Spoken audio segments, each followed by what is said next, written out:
Napansin niyo ba? Parang nagbago si Miss Heidi kay Kara. Ay, hindi naman. Bakit? Parang kahapon tuwan-tuwa siya sa'yo dahil idol mo siya. Tapos ngayon hindi na. Ano nangyari? Uy! Teka, ano nangyari? Yun na nga po, sir. Pinag-uusapan lang namin dito kung ano yung trato ni Miss Heidi kay Kara. Para po may nag-iba. Hindi, anong nangyari dun sa tubig? Ay nako, sir. Yung isa dyan, nakalimutan tayong sabihan na mawawalan pala ng tubig dito sa floor natin ngayon. May schedule pala ng maintenance. Sorry na. Ngayon ko lang naalala Paano gagawin natin ngayon? Paano yung presentation? Pero teka, may tubig sa ibang floor? Meron po, sir, sa third floor. Okay, ganito na lang. May mahabang hose dun sa warehouse. Kunin nyo, kabit nyo sa gripo sa third floor, tapos ibaba nyo dito sa first floor. Okay? Ayan na, solve na problema. Matulong. Sir, hindi solve ang problema. Bitin yung host. So paano to? Anong gagawin natin? Sir, me and Chito were talking and we think we have a solution.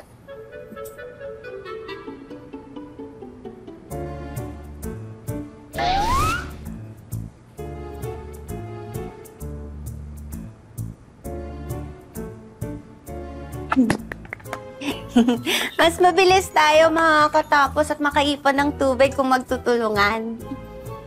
And how did you come up with this idea? Tinulungan po ako ni Chito. Naikwento po kasi sa amin ni tatay kung paano sila nag-iigib ng tubig dati sa probinsya. Nasabi ko na rin kay Kara, actually po, siya po nakaisip na gawin to Opo, actually, kasi binasa ko po yung biography nyo and it says there na in times of crisis po, dapat mabilis makaisip ng solution using the resources that we already have. So, eto po yon. Good job, Kara. At saka tama lahat ng mga sinabi mo. And good job din, Chito. I'm impressed. And of course, good job sa'yo, Pipito. You have a great team here and a great son. Sila lang po yung good job. Kami rin po, ma'am, tumulong. Hindi. Lahat naman kayo good job. Kaya palakpakan. Yes!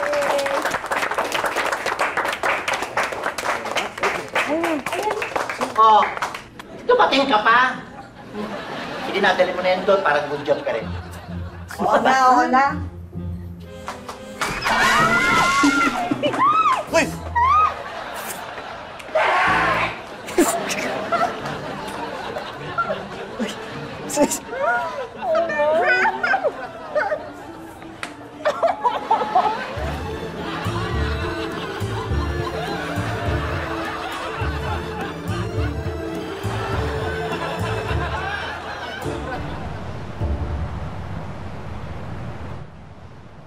Ang swerte-swerte talaga ni Pipito sa'yo, ano? Dinalan mo pa siya ng merienda sa opisina? Minsan lang naman. Kasi nagmamadali na si Heidi kaya naiwanan tong baon. Ang sabihin mo, gusto lang niya masolo si Pipito? Ha? Ay, hindi. Ang ibig ko sabihin, baka gusto lang ni Pipito na masolo niya yung baon na binigay mo sa kanya.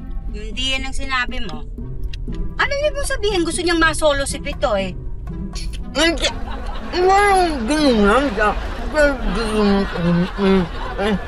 Maraming salamat sa inyong lahat for working hard for this presentation.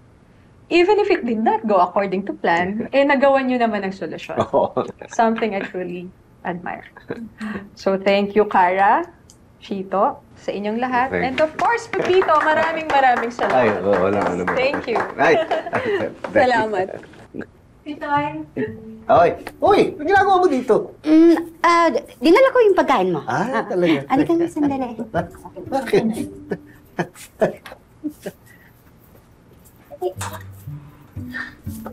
Akala ko ba hindi ka sasama? Kasi may dalang pagkain si Elsa. Sumama na ako. Sigurado ka ba yung dalang dahilan kung bakit siya pumunta dito? Para dalhan ng pagkain si Pepito? Is there something wrong?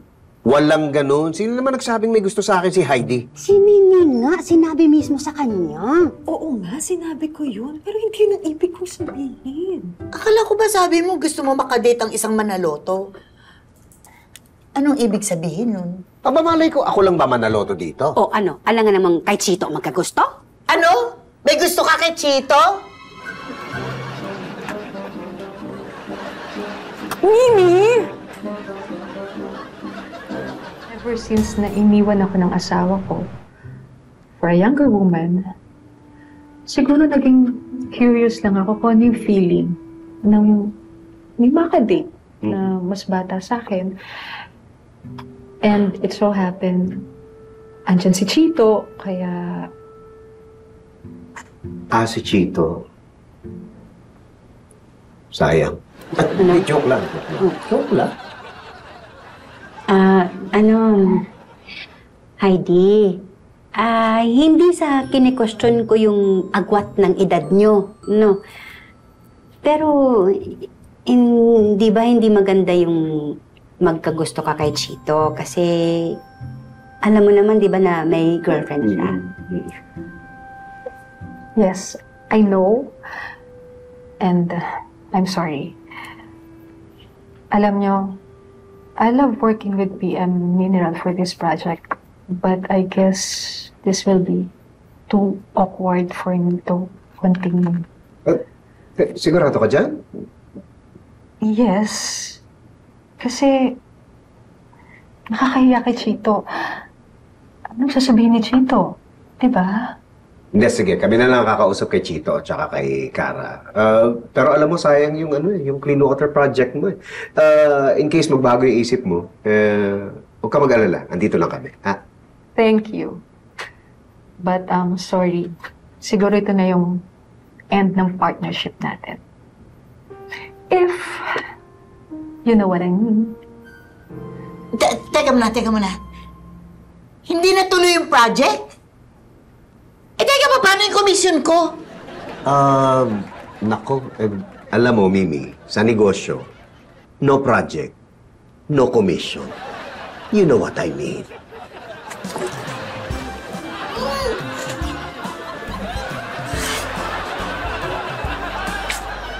Ayun na, sige na. Merienda muna, merienda. Uy, nako.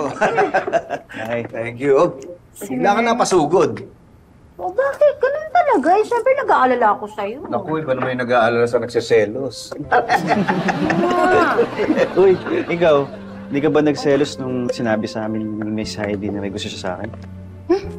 Bakit ako magsaselos sa kanya? Siya pa nga yung nagsaselos sa akin nung nalaman niya na girlfriend mo ako. Kasi alam niya that I'm prettier than her. Talaga? Sir Pepito, si Chito!